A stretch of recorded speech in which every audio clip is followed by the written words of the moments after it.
안녕하세요. 비탐성에 오신 빛의 교회 지체 여러분들을 사랑하고 축복합니다. 2022년 10월 24일 비탐성 함께 기도로 시작하겠습니다. 하나님, 오늘 하루에 눈을 뜨고 하나님을 바라보게 하심 감사드립니다. 나의 오늘의 하루가 하나님의 선물임을 깨닫고 하나님의 뜻으로 살게 해주세요. 예수님의 이름으로 기도드립니다. 아멘. 오늘 우리가 배울 말씀은 고린도전서 15장 35절에서 41절입니다. 오늘 비탐성의 제목은 죽음의 문 그 너머 부활의 길입니다. 오늘의 말씀을 통해 죽음과 부활 그리고 그 죽음의 문을 여시는 유일한 분이신 하나님에 대해 알아보기 원합니다. 우리가 이미 알고 있듯이 바울은 오늘의 본문 이전에 모든 사람이 부활할 것임을 밝혔습니다. 고린도전서 15장 22절 아담 안에서 모든 사람이 죽는 것과 같이 그리스도 안에서 모든 사람이 살아나게 될 것입니다. 아담 안에서 모든 사람이 죽는 것처럼 예수님 안에서 모든 사람은 다시 살아날 것입니다. 이때 아마 죽은 사람이 어떻게 살아나고 어떠한 몸으로 부활할 것인가 라는 질문이 들 수 있습니다. 이 질문을 바울은 오늘의 본문을 시작하며 이야기합니다. 고린도전서 15장 35절 그러나 죽은 사람이 어떻게 살아나며 그들은 어떤 몸으로 옵니까? 하고 묻는 사람이 있을 것입니다. 이런 질문이 있을 거라고 생각한 바울은 이제 부활할 때 우리의 몸은 어떠할 것인지를 비유로 설명하기 시작합니다. 고린도전서 15장 36절 어리석은 사람이여 그대가 뿌리는 씨는 죽지 않고서는 살아나지 못합니다. 바울은 어리석은 사람이여 라는 말로 비유를 시작합니다. 여기에서 어리석은 이라는 말은 헬라어로 아프론입니다. 이는 이 질문을 물어보는 자신의 이해력을 쓰는 것에 소홀한 사람들에 대해서 비난하는 것입니다. 왜 이해하지 못한 이 사람들은 비난을 받은 것일까요? 그 이유는 우리의 삶 속에서 부활에 대한 실마리를 찾아볼 수 있기 때문입니다. 바울은 고린도전서 15장 35절에서 41절 이 짧은 말씀에서 세 가지의 비유를 통해 부활을 설명합니다. 첫 번째 비유는 씨앗 비유입니다. 고린도전서 15장 36절에서 37절 그대가 뿌리는 씨는 죽지 않고서는 살아나지 못합니다. 그리고 그대가 뿌리는 것은 장차 생겨날 몸 그 자체가 아닙니다. 밀이든지 그 밖에 어떤 곡식이든지 다만 씨앗을 뿌리는 것입니다. 우리가 뿌리는 씨앗을 생각해 보시기 바랍니다. 37절에서 바울이 언급한 것처럼 우리는 열매를 뿌릴 때 그 열매 자체를 뿌리지 않습니다. 예를 들어 사과나 배를 심을 때 사과나 배에 씨앗을 뿌리지 사과나 배 그 자체를 심지 않습니다. 사과를 쪼개고 나온 이 씨앗을 심는 것처럼 우리는 생명을 경험하기 위해서는 쪼개지고 죽어야 합니다. 그리고 이 씨앗은 36절에서 바울이 말하였듯이 죽지 않고서는 살아나지 못하는 것, 즉 죽을 것입니다. 씨앗은 흙 안에서 껍질이 벗겨지는 죽음을 경험합니다. 완전히 죽는 것이 새로운 생명의 시작의 출발선인 것입니다. 38절 그러나 하나님께서는 원하시는 대로 그 씨앗에 몸을 주시고 그 하나하나의 씨앗에 각기 고유한 몸을 주십니다. 그러나로 이 어두운 죽음의 상황은 완전히 변화를 맞이합니다. 하나님께서 원하시는 대로 그 씨앗에 몸을 주십니다. 사과의 씨앗과 배의 씨앗은 거의 비슷하게 생겼습니다.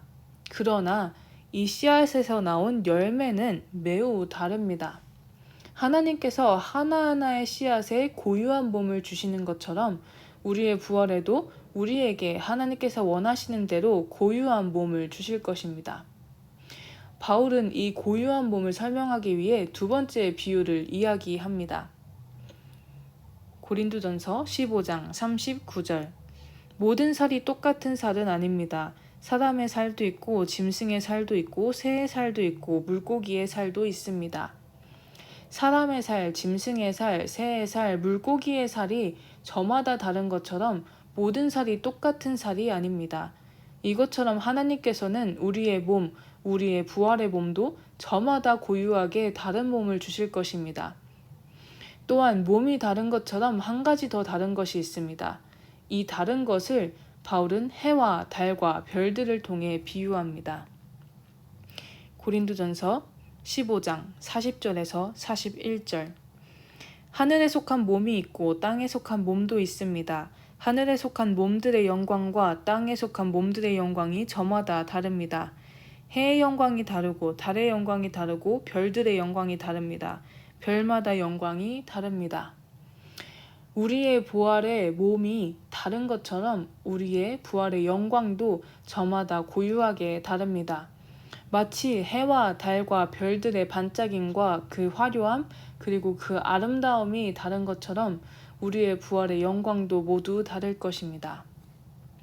바울은 씨앗 비유, 사례 비유, 해와 달과 별의 비유 이 세 가지 비유로 35절의 질문인 죽은 사람이 어떻게 살아나며 그들은 어떤 몸으로 옵니까에 답했습니다.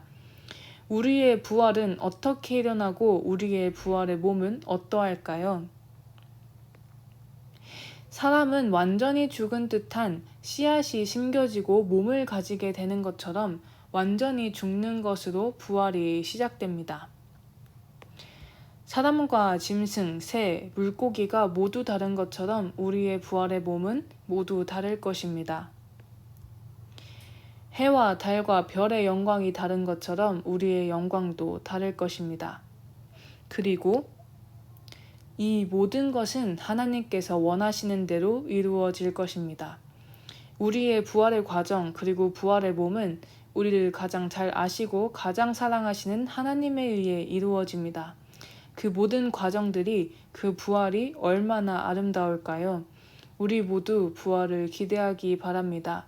그렇다면 우리는 무엇을 해야 할까요? 우리는 죽음을 두려워하지 않고 살리실 하나님을 기뻐해야 합니다. 세상의 사람들은 모두 자신의 죽음과 자신이 사랑하는 사람들의 죽음을 두려워합니다. 그들에게는 죽음 이후에 소망이 없기 때문입니다. 그들은 무기력하게 죽음에 질 것이고 죽음이 주는 두려움에 빠져 살아갑니다. 그러나 우리 그리스도인들은 다릅니다. 고린도전서 15장 26절에서는 죽음에 대해 이렇게 이야기합니다. 고린도전서 15장 26절. 맨 마지막으로 멸망받을 원수는 죽음입니다. 마지막 예수님에 의해 죽음은 멸망받습니다. 그 죽음을 멸망시키시고 다시 살아나신 예수님 안에서 우리는 다시 살아납니다. 우리는 죽음을 이기신 예수님의 사람들입니다. 우리는 죽음 이후에 소망이 있는 사람들입니다. 하나님께서는 우리의 부활을 통해 우리를 얼마나 잘 아시고 사랑하시는지 보여주실 것입니다. 더 이상 죽음이 주는 두려움에 지지 맙시다.